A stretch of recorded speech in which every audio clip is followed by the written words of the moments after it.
At that time, House Democrats could have already moved to impeach the president. House Speaker Nancy Pelosi says that that'll happen this week unless Trump is removed from office using the 25th Amendment. She says the vice president has 24 hours to do that before the impeachment process begins for the second time in Trump's presidency, saying that he has to be held accountable. This morning, House Democrats vow to move forward with impeachment legislation, even with just days left in Donald Trump's presidency. House Speaker Nancy Pelosi telling CBS's 60 Minutes, if Trump's cabinet and Vice President Mike Pence do not invoke the 25th Amendment, a vehicle to remove the president from office, then impeachment it is. I like the 25th Amendment because it gets rid of him. He's out of office.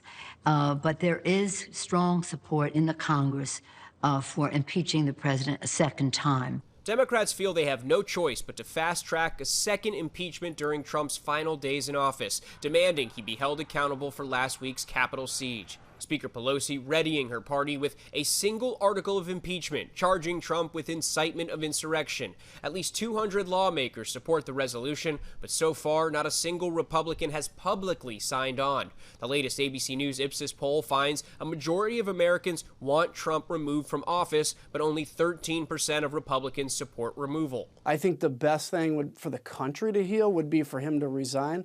The next best thing is the 25th Amendment. The violent rampage that consumed Capitol Hill last Wednesday came moments after Trump urged his supporters to be strong at this rally. We're going to the Capitol, and if you don't fight like hell, you're not going to have a country anymore.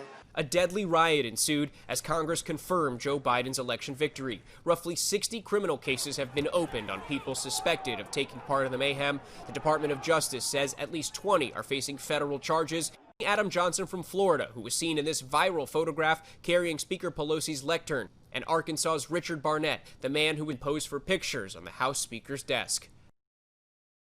And the Democratic caucus is holding a private call this afternoon to discuss how to move forward, and the House could vote on an impeachment bill as early as this week. Still, a conviction in the Senate is highly unlikely, but if successful, it would potentially mean President Trump could never run for public office again.